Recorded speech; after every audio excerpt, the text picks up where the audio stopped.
ರಾಜ್ಯದಲ್ಲಿ ಮತ್ತೆ ಹೆಚ್ಚು ಆಗ್ತಾ ಇದೆ ಕರೋನಾ ಕೇಸ್ಗಳ ಸಂಖ್ಯೆ. ಕರೋನಾದ ಕಾರ್ಮೋಡ ರಾಜ್ಯದಲ್ಲಿ ದಿನ ಕಳೆದಂತೆ ಜಾಸ್ತಿ ಆಗ್ತಾ ಇದೆ. ರಾಜ್ಯದ ಜನರಿಗೆ ಮತ್ತೆ ಇದೀಗ ಸೋಂಕಿನ ಆತಂಕ ಇದ್ದು ಇವತ್ತಿನಿಂದ ಹೊಸ ಮಾರ್ಗಸೂಚಿ ಜಾರಿಯಾಗುತ್ತಾ ಪ್ರಶ್ನೆ ಕಾಡ್ತಾ ಇದೆ. ಡೆಡ್ಲಿ ವೈರಸ್ಗೆ ರಾಜ್ಯದಲ್ಲಿ ಒಂದು ಬಲಿಯಾಗಿದೆ.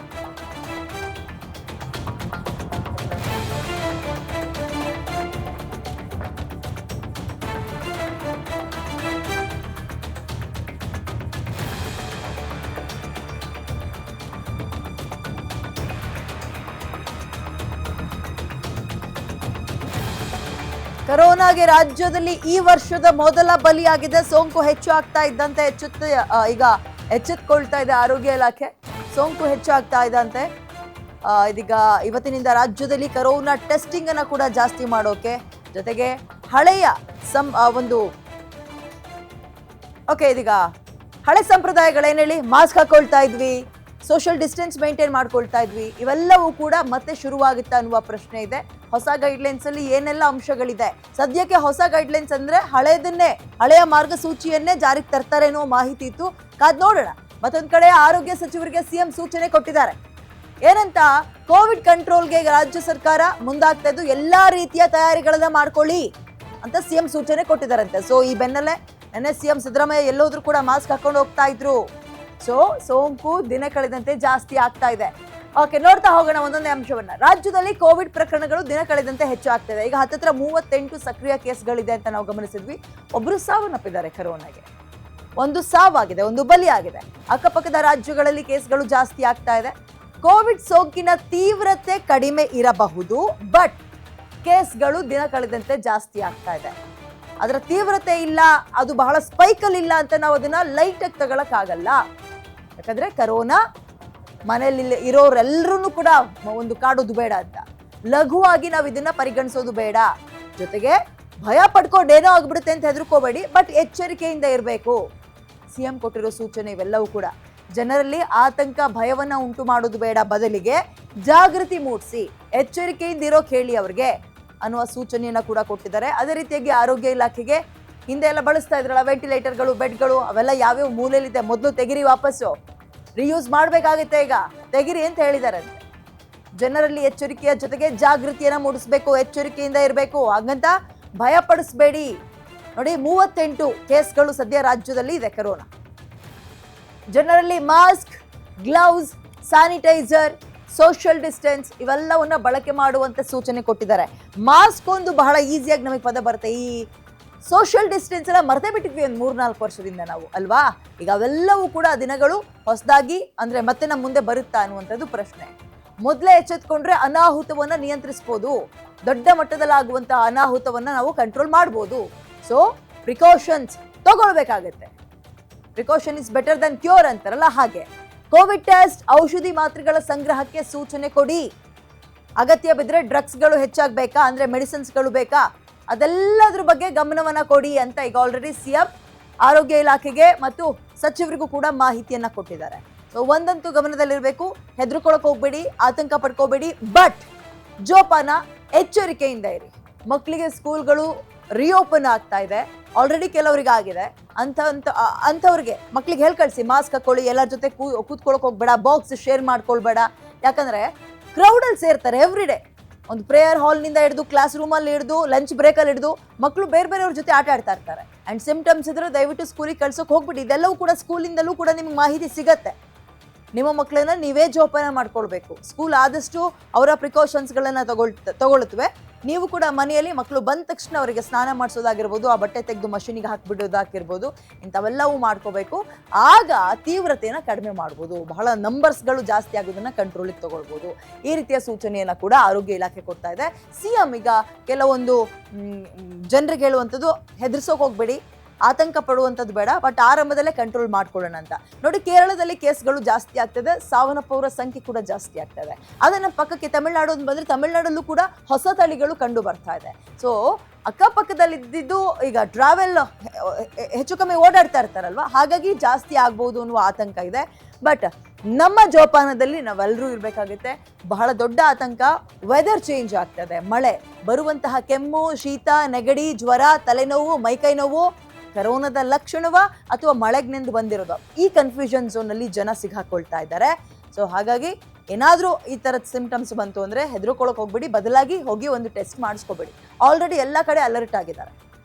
ಈ ಒಂದು ಕರೋನಾ ಟೆಸ್ಟ್ ಮಾಡೋಕ್ಕೆ ಲ್ಯಾಬ್ಗಳು ಓಪನ್ ಆಗ್ತಾ ಇದ್ದಾವೆ. ಚೀನಾದಲ್ಲಿ ಮೊನ್ನೆ ಒಂದು ಸುದ್ದಿ ನೋಡಿದ್ವಿ, ಬಹಳ ಆತಂಕದ ಸುದ್ದಿ. 8 ವರ್ಷದ ಮಗು ಕರೋನಾಕ್ಕೆ ಸಾವನ್ನಪ್ಪಿದೆ, ಬಟ್ ಬ್ರೈನ್ ಡೆಡ್ ಆಗಿತ್ತು. ಅಂದ್ರೆ ಅಲ್ಲಿಗೆ ಆತಂಕ ಹೇಗೆ ಮೂಡಿಸ್ತಾ ಇತ್ತು ಅಂದ್ರೆ, ಇಲ್ಲಿ ತನಕ ಕರೋನಾಗಳು ಏಕ್ದಮ್ ಅಟ್ಯಾಕ್ ಮಾಡ್ತಾ ಇದ್ದಿದ್ದು ಲಂಗ್ಸ್ನ, ಬಟ್ ಚೀನಾದಲ್ಲಿ ಕಂಡು ಬಂದಿರುವಂತಹ ಹೊಸ ಕೇಸ್ ಬ್ರೈನ್ಗೆ ಅಟ್ಯಾಕ್ ಆಗಿತ್ತು. ಸೊ ಅದೆಲ್ಲ ಒಂದು ರೀತಿ ಆತಂಕ ಆಗಿತ್ತು. ಹಾಗಾಗಿ ಏರ್ಪೋರ್ಟ್ಗಳಲ್ಲೂ ಕೂಡ ಹೈ ಅಲರ್ಟ್ ಆಗಿದ್ದಾರೆ. ಮತ್ತೊಂದು ಕಡೆ ವಿದೇಶದ ಬಿಟ್ಟು ಒಳಗೆ ದೇಶದೊಳಗೆ ನೋಡ್ಕೊಳ್ಳೋದಾದ್ರೆ ನಮ್ಮ ಸುತ್ತಮುತ್ತ ಇರೋದು ಇವರೇ ಅಲ್ವಾ, ಕೇರಳದವರು, ತಮಿಳುನಾಡು, ಇಲ್ಲೂ ಕೂಡ ಕೇಸ್ಗಳು ಜಾಸ್ತಿ ಆಗ್ತಾ ಇದೆ.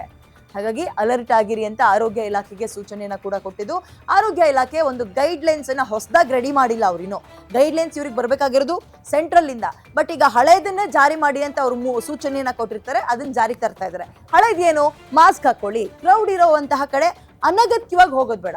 ಮದುವೆ ಮುಂಜಿ ಅಥವಾ ಊರಬ್ಬ ಹೋಗ್ಲೇಬೇಕಾ ಅಂತಹ ಕಡೆ ಸ್ವಲ್ಪ ಜೋಪಾನವಾಗಿರಿ, ಸ್ಯಾನಿಟೈಸರ್ನ ಯೂಸ್ ಮಾಡ್ತೀರಿ, ಮನೆಗೆ ಬಂದ ತಕ್ಷಣ ಕೈಕಾಲು ತೊಳ್ಕೊಳ್ತಾ ಇರಿ, ಮಕ್ಕಳನ್ನ ಹೊರಗಡೆ ಕ್ರೌಡ್ ಇರುವಂತಹ ಕಡೆ ಜಾಸ್ತಿ ಸೇರ್ಸೋಕೆ ಹೋಗ್ಬೇಡಿ, ಈ ರೀತಿ ಅದನ್ನು ಹೇಳ್ತಾ ಇದ್ದಾರೆ. ಮಾರ್ಕೆಟಿಗೆ ಹೋಗಿ ಬಂದರೆ ತಕ್ಷಣ ಕೈಕಾಲು ತೊಳ್ಕೊಳ್ಳಿ ಅಥವಾ ಸ್ನಾನ ಮಾಡ್ಕೊಂಡು ಮನೆ ಒಳಗೆ ಬನ್ನಿ. ಪುಟ್ಟು ನೋಡಿ, ನಮ್ಮ ಊರಿನಲ್ಲಿ ಆಗಿರೋದು ಅಂದರೆ ನಮ್ಮ ರಾಜ್ಯದಲ್ಲಿ ಆಗಿರೋದು, 9 ತಿಂಗಳ ಹಸುಗೂಸಿಗೆ ಕರೋನಾ ಪಾಸಿಟಿವ್ ಬಂದಿದೆ. 9 ತಿಂಗಳ ಮಗು, ಅದು ಯಾವ ಕ್ರೌಡಿಗೆ ಹೋಗಿತ್ತು, ಎಲ್ಲಿ ನಡ್ಕೊಂಡು ಹೋಗಿತ್ತು, ಯಾವ ಸ್ಕೂಲ್ಗೆ ಹೋಗಿತ್ತು, ಯಾವ ಮದುವೆಗೆ ಹೋಗಿತ್ತು, ಮನೆಯೊಳಗಿರುವಂತಹ ಕಂದಮ್ಮನಿಗೂ ಬರ್ತಾ ಇದೆ ಅಂದಾಗ ನಾವು ಅಲರ್ಟ್ ಆಗಿರ್ಬೇಕಲ್ವಾ. ಇದು ಒಂದು ರೀತಿಯ ಆತಂಕ. ಮಗದೊಂದು ಕಡೆ ಕೇಸ್ಗಳು ನೋಡಿ 38ಕ್ಕೆ ಹೋಗಿದೆ, ಮತ್ತೆ ಒಬ್ರು ಸಾವನ್ನಪ್ಪಿದ್ದಾರೆ, ಬಟ್ ಅವರಿಗೆ ಬಹು ಅಂಗಾಂಗದ ವೈಫಲ್ಯವೂ ಇತ್ತು ಅಂತ ಹೇಳಲಾಗ್ತಾ ಇದೆ. ಅದರ ಜೊತೆಗೆ ಟೆಸ್ಟ್ ಮಾಡಿದಾಗ ಕರೋನಾ ಕೂಡ ಪಾಸಿಟಿವ್ ಆಗಿದೆ. ಸೊ ಈ ಬೆನ್ನಲ್ಲೇ ಇದೀಗ ಹಾಸ್ಪಿಟಲ್ಗೆ ಯಾವುದೇ ಕಾಯಿಲೆ ಅಥವಾ ಯಾವುದೇ ಸಮಸ್ಯೆ ಇದ್ರೂ ತೋರಿಸ್ಕೊಳಕ್ ಹೋದಂಥವ್ರಿಗೆ ಕಡ್ಡಾಯವಾಗಿ ಮ್ಯಾಂಡೇಟ್ರಿ ಕರೋನಾ ಟೆಸ್ಟ್ ಅನ್ನ ಮಾಡಿಸ್ಬೇಕು ಅಂತಲೂ ಕೂಡ ಈಗೊಂದು ರೂಲ್ಸ್ ಅನ್ನ ತರಕ್ ಹೊರಟಿದ್ದಾರಂತೆ. ತಪ್ಪೇನಿಲ್ಲ, ಯಾಕಂದ್ರೆ ಆಲ್ರೆಡಿ ಕೋವಿಡ್ ನಮಗೆ ಹೊಸದಲ್ಲ. COVID-19 2019 ಬಂತು, ಆಗ ಹೊಸದು. ಈಗ ನಾವು ಅಡ್ಜಸ್ಟ್ ಆಗಿ ಹೋಗ್ಬಿಟ್ಟಿದ್ವಿ. ಅಂಡ್ ಕರೋನಾ ಹೋಗುತ್ತಾ, ಖಂಡಿತವಾಗ್ಲೂ ಇಲ್ಲ, ನಮ್ಮ ಜೊತೆಗೆ ಬದುಕುತ್ತದು, ಅದರ ಜೊತೆಗೆ ನಾವು ಬದುಕಬೇಕು. ಬಟ್ ಅಲರ್ಟ್ ಆಗಿರ್ಬೇಕು. ಮನೇಲಿ ಪುಟಾಣಿ ಮಕ್ಕಳಿರ್ತಾರೆ, ಇಮ್ಯುನಿಟಿ ಸಿಸ್ಟಮ್ ಅನ್ನುವಂಥದ್ದು ಆಗ ಡೆವಲಪ್ ಆಗ್ತಾ ಇರುತ್ತೆ, ವಯಸ್ಸಾಗಿರೋರು ಇರ್ತಾರೆ. ಓಕೆ, ಮೋರ್ ಡೀಟೇಲ್ಸ್ ಇದ್ರ ಬಗ್ಗೆ ನನ್ನ ಕಲೀಗ್ ದುರ್ಗೇಶ್ ನೀಡ್ತಾರೆ. Good morning Durgesh. Health department already guidelines ಏನಾದರೂ ಬಿಟ್ಟಿದ್ಯಾ ಅಥವಾ ರಿಲೀಸ್ ಆಗಬೇಕಾ ಇನ್ನೂ ಕೂಡ?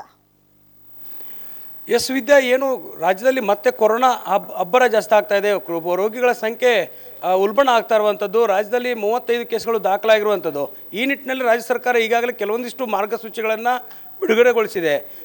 ಏನು ಸೋಷಿಯಲ್ ಡಿಸ್ಟೆನ್ಸ್ ಮಾಡಬೇಕು ಅನ್ನೋ ನಿಟ್ಟಿನಲ್ಲೂ ಕೂಡ ಕೆಲವೊಂದಿಷ್ಟು ಸೂಚನೆಗಳನ್ನು ಹೊರಹಾಕಿರುವಂಥದ್ದು.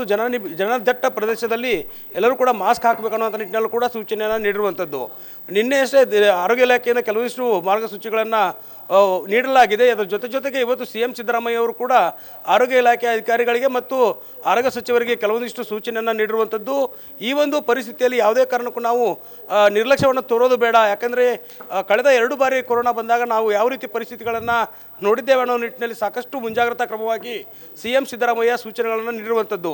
ಕೆಲವೊಂದಿಷ್ಟು ಗೈಡ್ಲೈನ್ಸ್ಗಳನ್ನು ಕೂಡ ಇನ್ನೂ ಕೂಡ ಕಟ್ಟುನಿಟ್ಟಾಗಿ ನೀಡಬೇಕು ಅನ್ನೋ ನಿಟ್ಟಿನಲ್ಲೂ ಕೂಡ ಕ್ರಮಗಳನ್ನ ಕೈಗೊಳ್ಳೋದಕ್ಕೆ ರಾಜ್ಯ ಸರ್ಕಾರ ಮುಂದಾಗ್ತಾ ಇದೆ. ಯಾಕಂತಂದರೆ ಪಕ್ಕದ ರಾಜ್ಯಗಳಲ್ಲೂ ಕೂಡ ಈಗಾಗಲೇ ಕೊರೋನಾ ಹಾವಳಿ ಹೆಚ್ಚಾಗ್ತಾ ಇದೆ. ದಿನನಿತ್ಯ ಪ್ರಕರಣಗಳ ಸಂಖ್ಯೆ ಕೂಡ ಜಾಸ್ತಿ ಆಗ್ತಾ ಇರುವಂಥದ್ದು.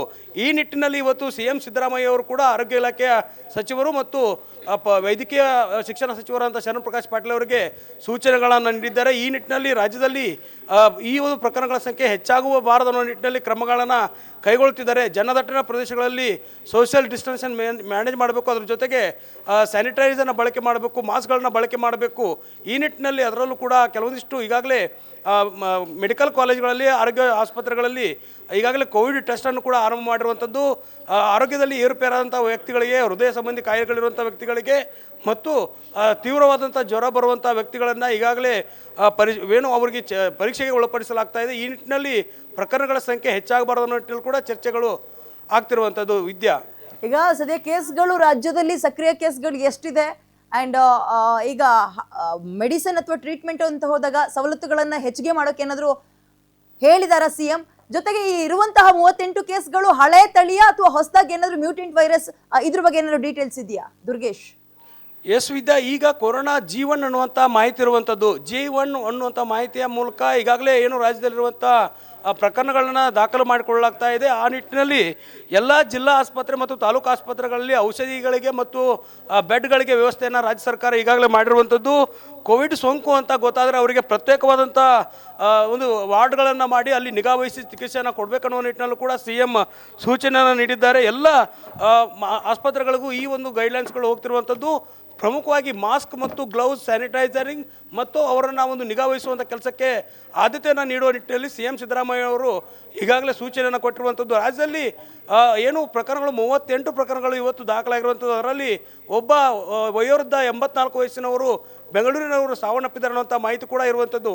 ಈ ನಿಟ್ಟಿನಲ್ಲಿ ಸಾಕಷ್ಟು ಸರ್ಕಾರ ಮುಂಜಾಗ್ರತಾ ಕ್ರಮಗಳನ್ನು ಕೈಗೊಳ್ತಾ ಇದೆ. ದಿನದಿಂದ ದಿನಕ್ಕೆ ಪ್ರಕರಣಗಳು ಉಲ್ಬಣಗೊಂಡ್ರೆ ಮೊದಲಿನಂತೆ ಒಂದು ಏನು ಸೋಷಿಯಲ್ ಡಿಸ್ಟೆನ್ಸ್ ಮೇಂಟೈನ್ ಮಾಡೋದಾಗಿರ್ಬೋದು, ಕ್ವಾರಂಟೈನ್ ಮಾಡುವಂಥ ಕೆಲಸಗಳನ್ನು ಕೂಡ ಮಾಡುವಂಥ ಸಾಧ್ಯತೆ ಇರುವಂಥದ್ದು. ವಿದ್ಯಾ